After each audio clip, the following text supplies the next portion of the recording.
Good morning. I started feeling so much better that last night I received a visit from a spirit.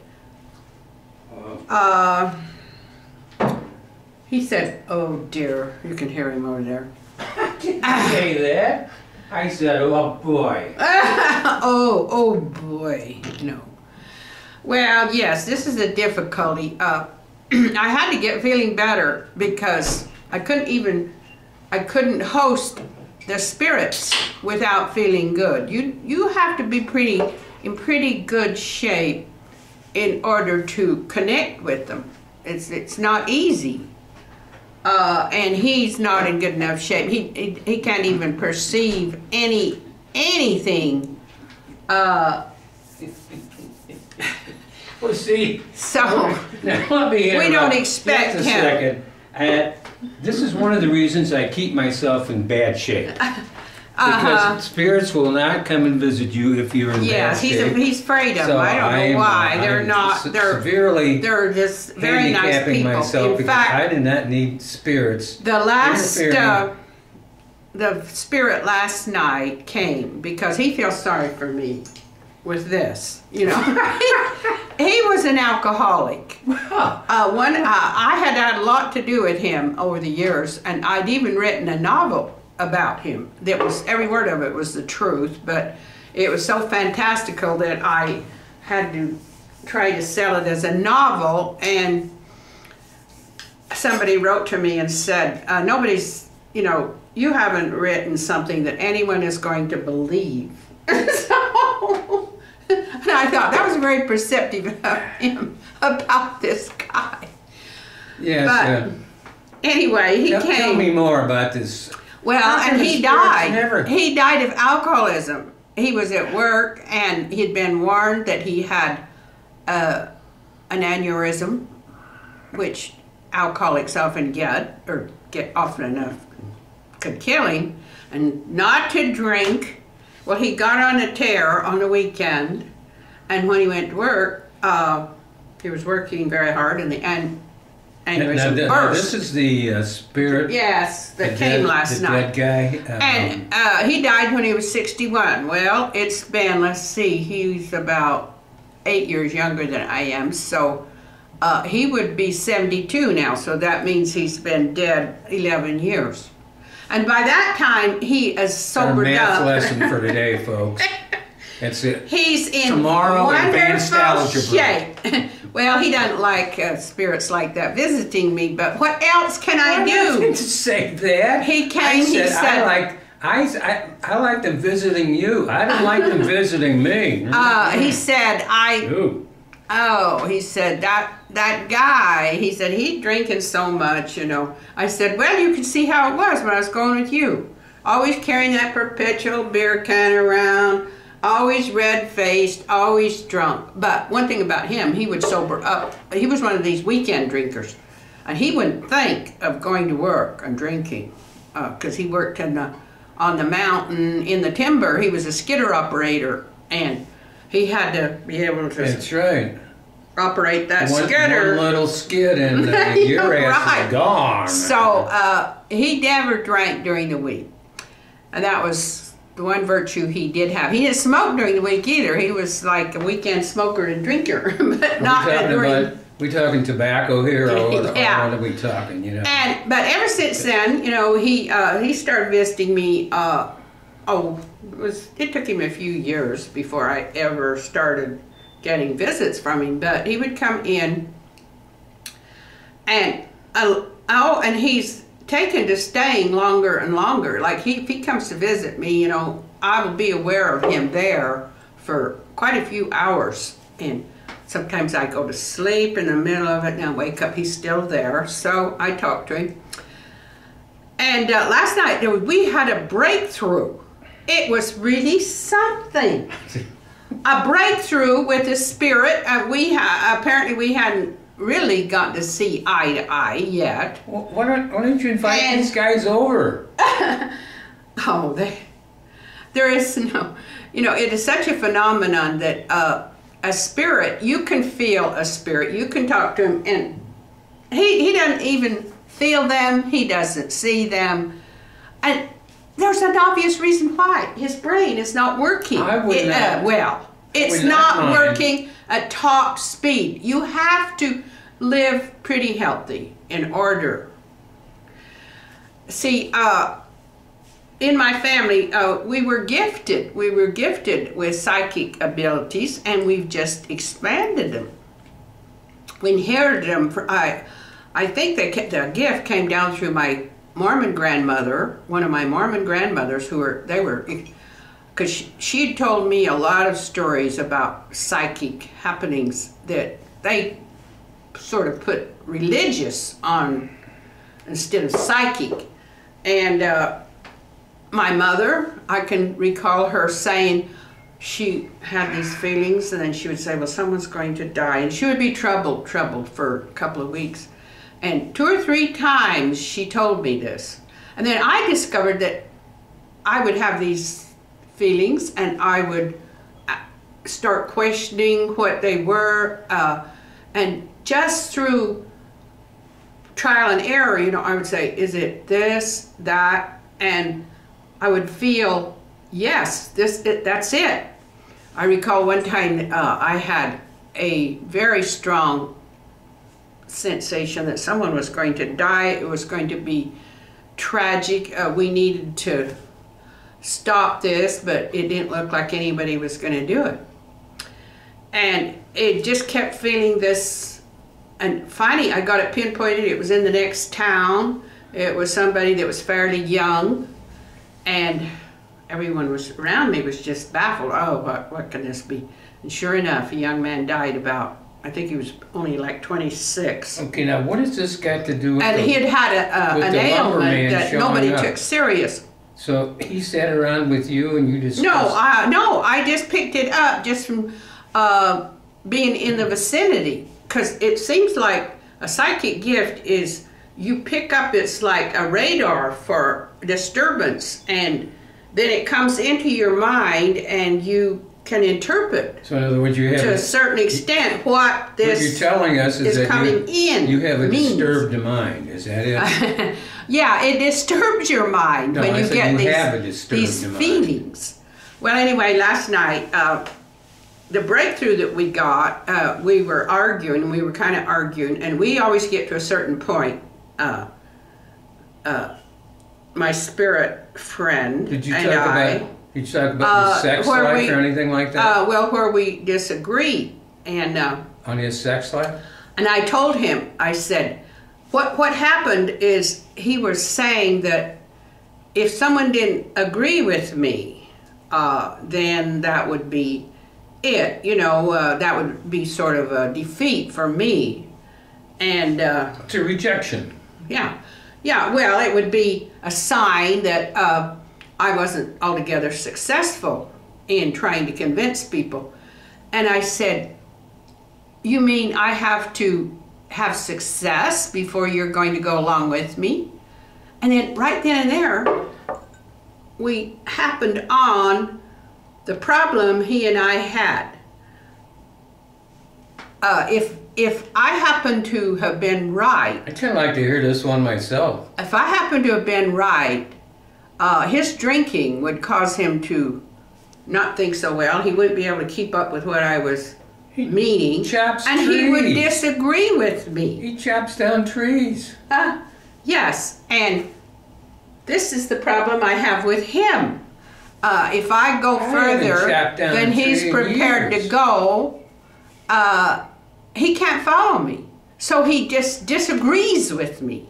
He doesn't know whether I'm wrong or right because he hasn't gone far enough down that road. He hasn't even accepted the fact that you can pick up spirit. Do I have to walk a mile in your shoes? Is that what you're saying? Well, something like that. Because your shoes just time and time again in my life, I have been able to dream, or many times this information will come through in a dream, but sometimes it comes through awake. I can be wide awake, I can pick up something that is going to happen and talk about it and get details. And then it happens. Well, he's a skeptic who can't be convinced. It wouldn't matter how many times, how many incidents I told him of this kind of thing. He would not believe it. He would just disagree with me. That's not the definition of a skeptic. A skeptic, whatever you are. Well, basically, a skeptic says you're making an allegation that has no basis in any kind of fact or scientific fact. So yes, if you brought this guy over here and we sat down and talked, I wouldn't be a skeptic. You're asking for the impossible. He's a spirit. What you're asking for. He's a spirit, and you have to be in pretty good shape even to sense a spirit. I did not know that. You're not in good enough shape. You can't possibly pick up any. You haven't been picking them up for years, and you haven't been picking up events out there. See, your mind can pick up events, future events, if it's working well enough. And I know that if my mind isn't, if I'm not in pretty good shape, I can't communicate, or I can't pick up a future event. If it was nearly really true, as well, you'd be a multi-millionaire. You'd be working on the stock exchange. No, because people don't believe it. So if you could get what the stocks are going to be next week. You don't pick up. You don't pick. 5 minutes from now, you'd be a millionaire. You don't pick up something that is complex, that it may not be a good thing for you to pick it up. I wish I could. And then it will not come clear to you. I could be running for president, folks. You have to have the right motivation. If you have a motivation that's shallow, that's just self-serving some way, all this won't work. And a psychic, through if you develop your ability, you learn not to ask for certain things. Don't ask for this kind of knowledge or that kind of knowledge. Well, because you won't get it. Are asking for money before they start, messing with you. Yeah, and then their input, what they get. Let me see your palm. Okay. Yes. What they get is not apt to be too illuminating.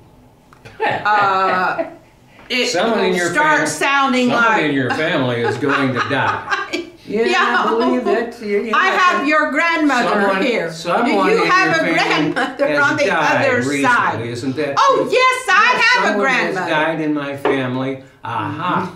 And that person was probably a male, right? Well, I think some very good psychics, when they go on TV, they, that's a very hard You watch television medium. With psychics? No, I don't, because it just sounds too nonsensical. It's too hard for me to even sit here and tell you about it, let alone go on TV and try to prove to all these people something. And get paid a lot of money for it. What is something you're trying to prove? I'm not trying to prove anything. That's the something. Because I'm not trying to prove anything, because this kind of knowledge comes, through work, you have to live right, so that your mind. I have a very sensitive pickup, a mind that picks up stuff, and if I'm not in good enough shape, it just don't work. It blurs. I just don't get anything. I'm just like blah. Which is how people feel when they're, overworked, tired. So then I have to take stock and decide, well, you're doing too much of this, you're doing too much of that. And then I get back finally to the state, and I knew that I had to stop working so hard, or I wasn't going to be ready to die. Because you do have to, as far as I'm concerned, as psychic, you have to get ready. You have to be in communication with the spirits in order to get ready to go to another realm with that. Well, what about the guy that worked himself to death? Not good, not good. You should take stock. Have some time to think about where you're going. It's like if you're going to make a giant move, you're going to live. You don't even know whether you're going to live or not. I mean, you're going to do something that you've never, ever done before. And not think about it? Oh, not Most prepare people- for most it, not people die get once, ready. You know. Taxes A on lot the of people other act thing. like, well, I'm not going to think about Taxes death. are due today, guys. Not so. even going Death to and taxes. go there. Well, for heaven's sakes, they're not going to be very. And from what I understand from my spirit contacts, most people crack up when they die, and they have to be hospitalized, and they have to be helped to adjust to that reality. And so I try to keep in fairly good shape so that I can get ready and I can hear the messages and know what's happening.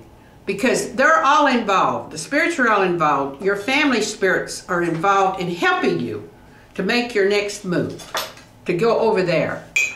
So they'll tell you. They'll come and tell you how to get ready.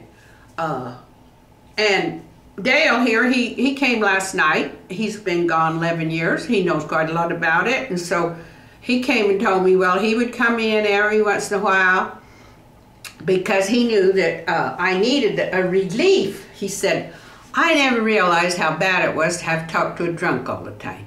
I never saw him when he went drunk because I didn't work with him. So I didn't have the pleasure of dealing with his sober self. Oh. And I don't think he ever went a weekend that I was around him that he didn't drink. And so he understands now how difficult it is for me to deal with this man who is, and so he said he'll come in as relief so that I can deal with some sanity. Because it's very hard for me to have a creative relationship with him and keep company with anybody else. This is a guy that flunked out of because grade everybody school. in this place would think that they think he and I are together.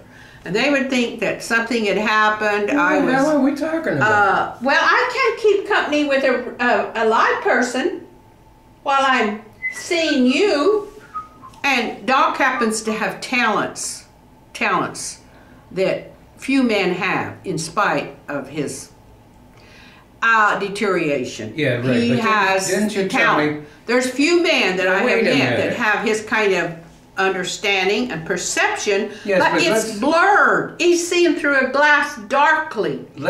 Oh, geez. Yeah, right. Like, Yes. I don't even know who wrote that. And of course, he's So not here's another going one. to stop. I want you to know this about this person she's talking about. We did a play about this, and I played him. And she thought I was great as him. But what she's not telling you is one talent that he had that not most men have. Oh, be quiet. This was on an earthly level. But last night he admitted to me that when he disagreed with me when I was right, it wouldn't have been when I was right, he disagreed with me. That was the end of our relationship. And it's been the end of every one of my relationships with drinkers. We disagreed. They could not perceive that they weren't thinking well. They couldn't, they couldn't do anything about it. And we parted on those terms because they wouldn't, a man has to be right even when he's wrong. Most of the time. He has to dominate. And when he tried to dominate me, he did, or any alcoholic, tries to dominate me with his thinking, his poor thinking, I'm going to rebel. I'm going to say, hey, I can't be myself. I can't do my job. I can't use my brain. Because I have a good brain too, so I'm sorry. We're going to have part company, see. And if I weren't so darned old, I would part company with him. Because, it's just the fact that we both live here, and it just doesn't make good sense at this time to part. So Dale came in last night. He said, anytime you need me, I'll be there. Because I can see what this guy does. And I can see what I did. Oh, I was so happy to hear him say that. Thank you. Thank you for understanding why we had to part. Oh, he didn't care at the time. But now, He thought he was doing better. I thought He found somebody younger. I was trying to keep... I was too old You're for already him. past I'm your- too old for him too. Believe me. I'm too old. He's told me many times before that and I'm also too fat. You're too fat and you're too old for me to change. So don't expect it. Isn't that a shame? I know. It's just a shame. He is so wrong. He's spoiling our last years together by. Don't make me But happy. Dale, I'm happy to report, is no longer an alcoholic. Oh dear, I said that word. Oh, that word is so... He's just a free spirit. Yeah, he's a free spirit. He's in great shape, and for spirit, Did he ever learn it killed him. Did he ever learn how to read and write? He was dyslexic. The Bye. dyslexic.